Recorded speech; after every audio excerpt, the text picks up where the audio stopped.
सबक एक। अमीर लोग पैसे के लिए काम नहीं करते। गरीब और मध्यम वर्गीय लोग पैसे के लिए काम करते हैं। अमीर लोग पैसे से अपने लिए काम कराते हैं। डैडी, क्या आप मुझे बता सकते हैं अमीर कैसे बना जाता है? मेरे डैडी ने शाम का अखबार नीचे रख दिया। बेटे, तुम अमीर क्यों बनना चाहते हो? क्योंकि आज जिमी की मम्मी उनकी नई कैटलेक में आई थी और वे वीकेंड पर मौज मस्ती करने के लिए उनके समुद्र तट वाले घर जा रहे थे। वो अपने 3 दोस्तों को साथ ले गया, लेकिन माइक और मुझे नहीं ले गया। उन्होंने हमसे कहा हमें इसलिए आमंत्रित नहीं किया गया क्योंकि हम गरीब हैं। उन्होंने ऐसा कहा? मेरे डैडी ने अविश्वास से पूछा। हाँ, ऐसा ही कहा, मैंने आहत अंदाज में जवाब दिया। मेरे डैडी ने खामोशी में अपना सिर हिलाया, अपना चश्मा नाक के पुल तक चढ़ाया और दोबारा अखबार पढ़ने लगे। मैं जवाब के इंतजार में खड़ा रहा। ये 1956 की बात थी। तब मैं 9 साल का था। संयोग से मैं उसी पब्लिक स्कूल में पढ़ता था जहां अमीर लोगों के बच्चे पढ़ते थे। हमारा निवास हवाई में मूलतः शुगर प्लांटेशन यानी गन्नों के बागान वाले कस्बे में था। बागान के मैनेजर और कस्बे के बाकी अमीर लोग जैसे डॉक्टर, व्यवसाय के मालिक और बैंकर अपने बच्चों को इसी प्रारंभिक स्कूल में भेजते थे। छठे ग्रेड के बाद उनके बच्चों को आमतौर पर प्राइवेट स्कूलों में भेज दिया जाता था। चूंकि मेरा परिवार सड़क के इस तरफ रहता था, इसलिए मैं इस स्कूल में गया। अगर मैं सड़क के दूसरी तरफ रहता तो मैं एक अलग स्कूल में जाता जहां मेरे जैसे परिवारों के बच्चे पढ़ते थे। छठी ग्रेड के बाद मुझे इन्हीं बच्चों के साथ सरकारी इंटरमीडिएट और हाई स्कूल जाना था। उनके या मेरे लिए कोई प्राइवेट स्कूल नहीं था। मेरे डैडी ने आखिरकार अखबार नीचे रख दिया। मैं जानता था कि वे सोच विचार कर रहे थे। देखो बेटे, उन्होंने धीरे धीरे शुरू किया, अगर तुम अमीर बनना चाहते हो तो तुम्हें पैसे बनाना सीखना होगा। मैंने पूछा, मैं पैसे कैसे बनाऊं? उन्होंने मुस्कुराते हुए कहा, देखो बेटा, अपने दिमाग का इस्तेमाल करो।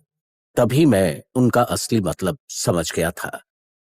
मैं तुम्हें इतना ही बताने वाला हूं या मुझे जवाब नहीं मालूम, इसलिए खामखा शर्मिंदा मत करो। एक साझेदारी बन जाती है। अगली सुबह मैंने अपने सबसे अच्छे मित्र माइक को बताया कि मेरे डैडी ने क्या कहा था। जहां तक मैं जानता था, सिर्फ माइक और मैं ही उस स्कूल में पढ़ने वाले गरीब बच्चे थे। माइक भी संयोग से ही इस स्कूल में पढ़ रहा था।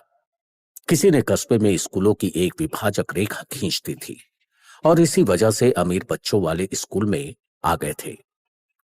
वैसे हम वाकई गरीब नहीं थे, लेकिन हमें गरीबी का एहसास होता था क्योंकि बाकी सभी लड़कों के पास बेसबॉल के नए दस्ताने, नई साइकिलें, हर नई चीज होती थी। मम्मी डैडी हमें रोटी, कपड़ा और मकान जैसी सभी बुनियादी चीजें मुहैया कराते थे, लेकिन बस इतना ही। मेरे डैडी कहा करते थे, अगर तुम कोई चीज चाहते हो तो उसके लिए काम करो।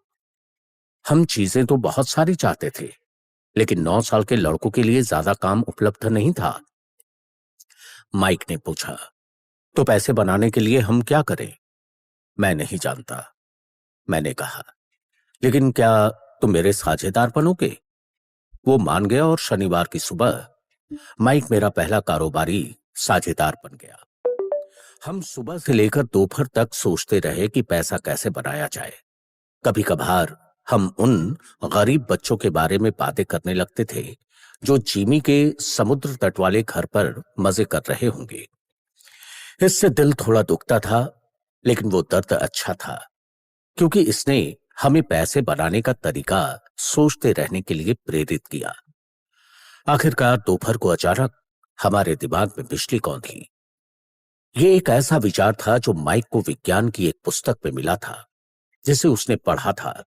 रोमांचित होकर हमने हाथ मिलाए और अब हमारी साझेदारी के पास एक कारोबार आ गया था। अगले कई सप्ताह माइक और मैं आसपास के इलाके में इधर उधर दौड़ते रहे, दरवाजे खटखटाते रहे और पड़ोसियों से पूछते रहे कि क्या वे अपने इस्तेमाल किए हुए टूथपेस्ट ट्यूब हमारे लिए रख सकते हैं। हैरानी के भाव के साथ ज्यादातर वयस्कों ने मुस्कुराते हुए हाँ कर दी।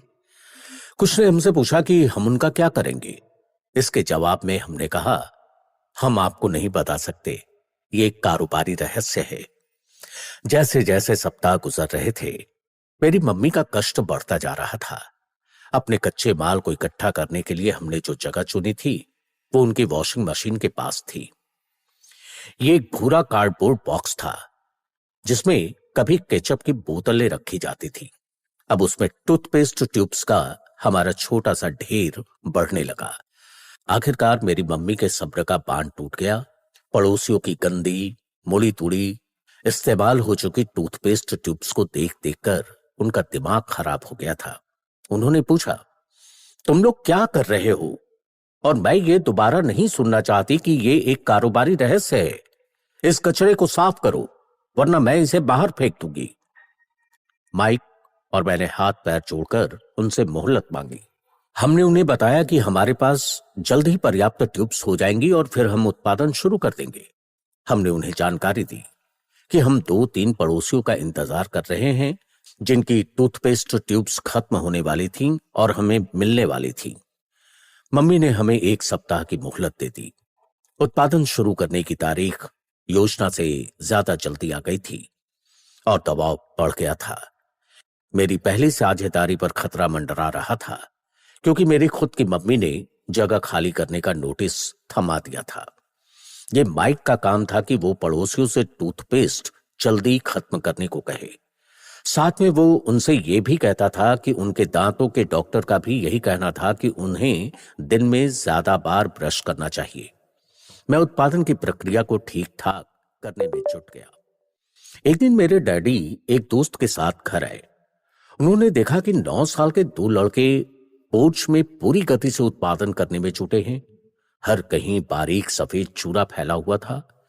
एक लंबी टेबल पर स्कूल के दूध के छोटे कार्टन थे और हमारे परिवार का हिबाची ग्रिल लाल सुर्ख कोयलों के साथ अधिकतम गर्मी पर दहक रहा था। डैडी सावधानी से चल कर आए। उन्हें पोर्च के शुरू में ही कार खड़ी करनी पड़ी। उन्होंने उत्पादन की प्रक्रिया कार की जगह तक पहुंचने में बाधा डाल रही थी।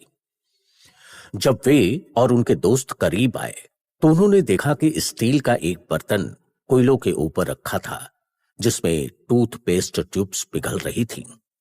उस जमाने में टूथपेस्ट प्लास्टिक की ट्यूब्स में नहीं आते थे। ट्यूब्स शीशे से बनती थी, इसलिए पेंट के जल जाने पर हम ट्यूब्स को स्टील के छोटे बर्तन में डाल देते थे। वे पिघलने लगती थीं और द्रव्य बन जाती थीं। इस पिघले हुए शीशे को हम दूध के कार्टन में बने एक छोटे छेद से अंदर डाल रहे थे। दूध के कार्टन्स में प्लास्टर ऑफ पेरिस भरा था। हर तरफ फैला सफेद चूरा और कुछ नहीं, प्लास्टर ऑफ पेरिस ही था। जल्दबाजी में उसके बैग में मेरी लात पड़ गई थी, जिससे पूरा इलाका ऐसा लग रहा था जैसे वहां अभी अभी बर्फ का तूफान आया हो। दूध के कार्टन के भीतर प्लास्टर ऑफ पेरिस के सांचे थे। मेरे डैडी और उनके दोस्त ने देखा जब हम पिघले हुए शीशे को सावधानी से प्लास्टर ऑफ पेरिस के क्यूब के ऊपर छोटे छेद में डालते रहे। संभल कर, डैडी ने कहा। मैंने ऊपर देखे बिना सिर हिला दिया। आखिर जब शीशा डालने का काम खत्म हो गया तो मैंने स्टील का बर्तन नीचे रखा और अपने डैडी की तरफ देखकर मुस्कुराया। तुम लोग क्या कर रहे हो? उन्होंने मुस्कुराते हुए सावधानी से पूछा। हम वही कर रहे हैं जो आपने मुझसे करने को कहा था। हम अमीर बनने जा रहे हैं, मैंने कहा।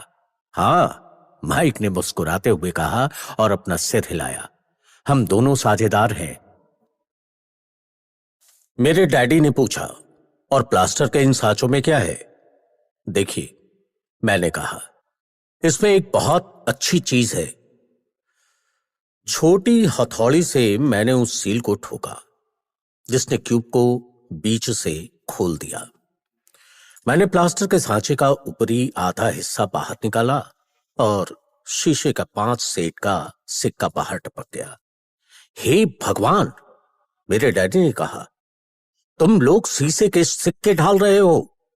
बिल्कुल सही, माइक ने कहा। हम वही कर रहे हैं जो आपने हमसे करने को कहा था। हम पैसे बना रहे हैं। मेरे डैडी के दोस्त मुड़े और जोर जोर से हंसने लगे। मेरे डैडी ने भी मुस्कुराकर सिर हिलाया। आग और टूथपेस्ट ट्यूब्स के खाली बॉक्स के साथ ही उनके सामने दो छोटे लड़के थे जो सफेद धूल से ढके होकर खूब मुस्कुराए जा रहे थे। उन्होंने हमसे कहा, हम सब कुछ छोड़कर उनके साथ चले और घर की सामने वाली सीढ़ियों पर बैठे। मुस्कुराते हुए उन्होंने नरमी से समझाया कि जालसाजी शब्द का क्या मतलब होता है। हमारे सपने चूर चूर हो गए। आपका मतलब है यह गैर कानूनी है? माइक ने कांपती आवाज में पूछा। छोड़ो भी, मेरे डैडी के दोस्त ने कहा। हो सकता है वे अपनी जन्मजात प्रतिभा का विकास कर रहे हों। डैडी ने उन्हें आंखें घूर कर देखा। हां, यह गैर कानूनी है, मेरे डैडी ने नरमी से कहा। लेकिन तुम लड़कों ने यह दिखा दिया कि तुम में बहुत रचनात्मकता और मौलिक विचार है। इसी तरह आगे बढ़ते रहो। मुझे तुम पर सचमुच गर्व है। निराश होकर माइक और मैं लगभग 20 मिनट तक खामोशी से बैठे रहे। इसके बाद अपने फैलाए कचरे को साफ करने लगे। पहले ही दिन हमारा कारोबार चौपट हो गया था। चूरे को झाड़ू से साफ करते हुए मैंने माइक की ओर देखा और कहा, मुझे लगता है कि जिमी और उसके दोस्त सही कहते हैं। हम वाकई गरीब हैं।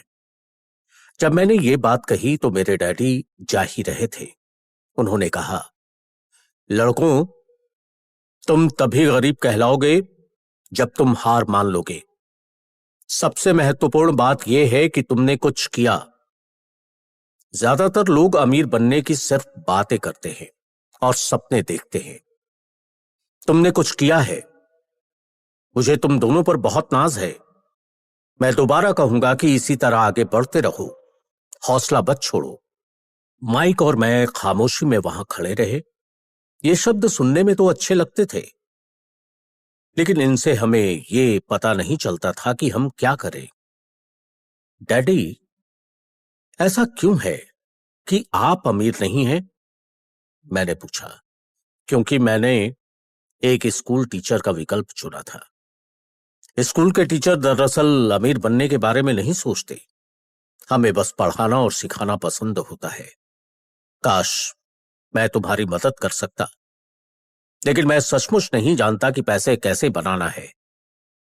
माइक और मैं मुड़कर दोबारा सफाई करने लगे। मैं समझता हूं, मेरे डैडी बोले, अगर तुम लोग ये सीखना चाहते हो कि अमीर कैसे बनना है तो मुझसे मत पूछो। माइक, ये सवाल अपने डैडी से पूछो। मेरे डैडी? माइक ने हैरानी के भाव से कहा। हां, तुम्हारे डैडी। मेरे डैडी ने मुस्कुराते हुए दोहराया। तुम्हारे डैडी और मेरा बैंकर एक ही है, और वो तुम्हारे डैडी के गुण गाता है। उसने मुझे कई बार बताया कि जब पैसे बनाने की बात आती है तो तुम्हारे डैडी कमाल के हैं। मेरे डैडी?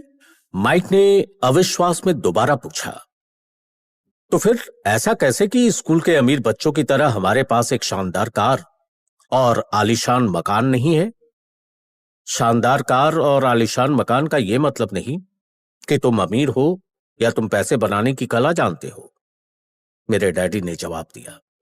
जिमी के डैडी गन्ने के बागान में काम करते हैं। वो मुझसे ज्यादा अलग नहीं है। वो एक कंपनी में काम करता है और मैं सरकारी ऑफिस में। कंपनी ने उसे कार दे रखी है।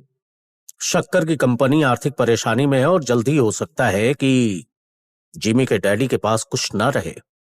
तुम्हारे डैडी अलग हैं माइक। ऐसा लगता है कि वे एक साम्राज्य बना रहे हैं, और मेरा अनुमान है कि कुछ ही सालों में वे बहुत अमीर आदमी बन जाएंगे। ये सुनकर माइक और मैं दोबारा रोमांचित हो गए। नए उत्साह के साथ हम अपने डूबे हुए व्यवसाय के मलबे को साफ करने लगे। सफाई करते करते हमने योजना बनाई कि माइक के डैडी से कब और कैसे बात की जाए। समस्या यह थी कि माइक के डैडी बहुत ज्यादा काम करते थे और अक्सर देर रात तक घर नहीं लौटते थे। उसके डैडी वेयर हाउसेज, एक निर्माण कंपनी, स्टोरों की श्रृंखला और 3 रेस्तराओं के मालिक थे। रेस्तराओं की वजह से ही उन्हें घर लौटने में देर हो जाती थी। सफाई पूरी होने के बाद माइक बस पकड़कर घर चला गया। उसने बताया था कि उस रात जब उसके डैडी घर लौटेंगे तो वो उनसे बात करके पूछेगा कि क्या वे हमें अमीर बनने का तरीका सिखा सकते हैं। माइक ने वादा किया कि जैसे ही उसके डैडी से बात हो जाएगी वो मुझे फोन करेगा, चाहे कितनी ही देर क्यों ना हो जाए। फोन की घंटी रात 8:30 बजे बजी। ठीक है, मैंने कहा। अगले शनिवार मैंने फोन नीचे रख दिया। माइक के डैडी हमसे मिलने को तैयार हो गए थे। शनिवार सुबह मैंने 7:30 बजे वाली बस पकड़ी ताकि कस्बे के करीब हिस्से तक जा सकूं।